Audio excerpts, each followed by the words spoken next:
Hello. As you can see what time it is. It's exactly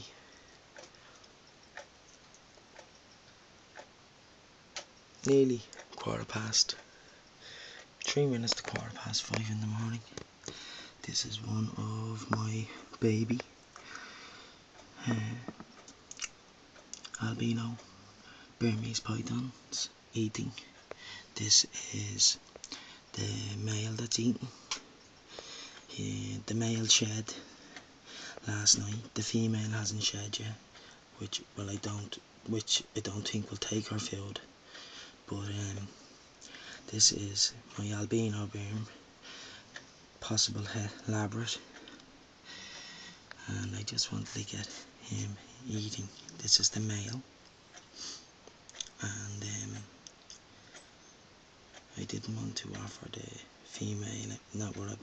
I did try to offer it to her, but you can see she's all blued up, like, and I don't want to show her, because she's all blued up. But if she does go for the mouse, we'll run a video on her and see what she does, But I said I'd get the male.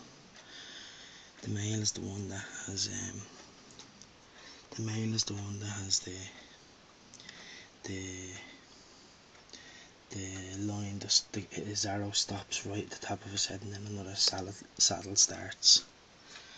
So I just wanted to get this on because I'm gonna stick it up on YouTube. I actually have a YouTube channel to people. If you do want to find me, it's Charles, CHRLES, and then Malone, MALONE,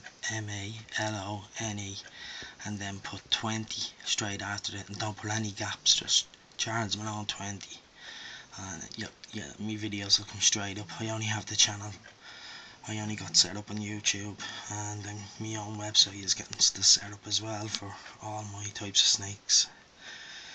It's getting set up, but as you know, a website takes a lot longer to get set up. So YouTube is set up and kicking off, and I'll just give this zoom up to this little fella. This little fella hasn't missed a meal.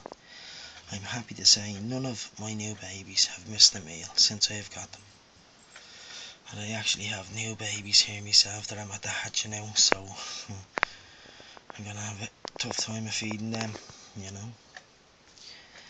It's always hard to get colubrids to eat. Within colubrids means like they're not pythons, they're not boas. Colubrids means corn snakes, milk snakes, king snakes, and corns, milks, and kings are colubrids. Like they're egg bearers. They lay clutches of eggs, very small eggs. Like this little male here wouldn't even fit that piece of his tail into a corn snake egg. When these come out, like, there's a little bit of weight to them.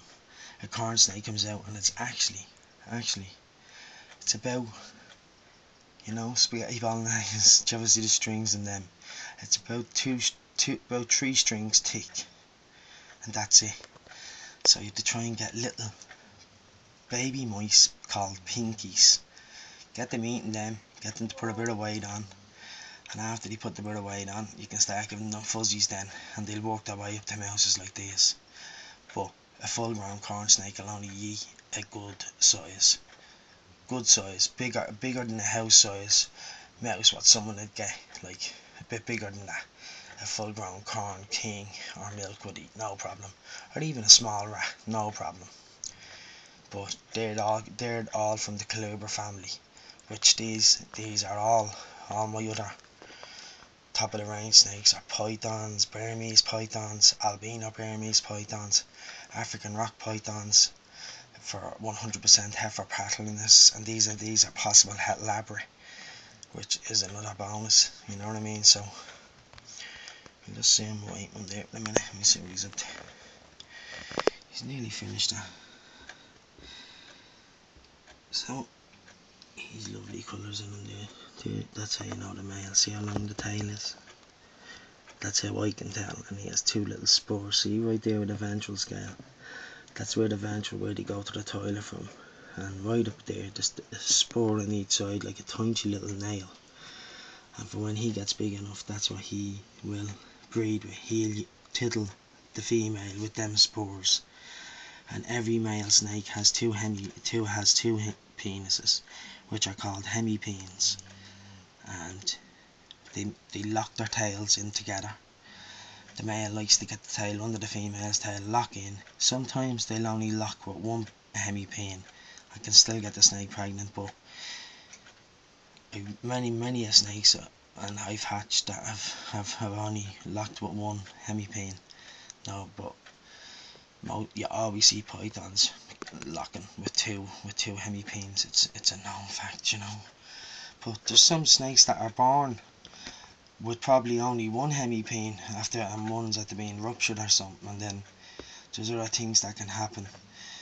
And having, if you keep them on aspen and you're breeding them, which is a stupid thing, because the hemipenes are coming out, and then when you take the hemipenes out of the females, they're gonna pull aspen back in with the hemipenes,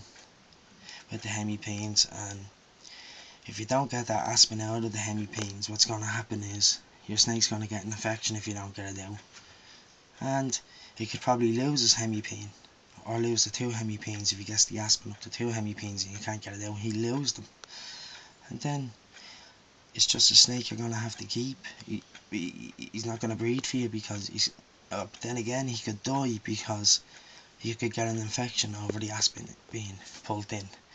So I always make sure to check me males after taking them out with me females, but I've nothing to worry about. I keep all my snakes on paper.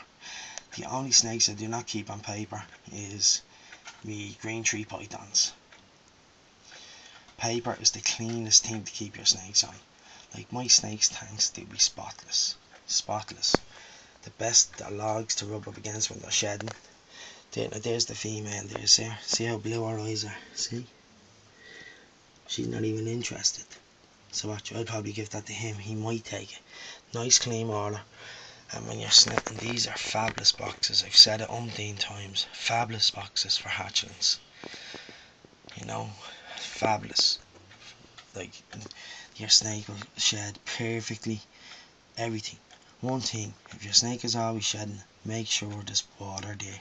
You do not want your snake to dehydrate, dry up and die on you.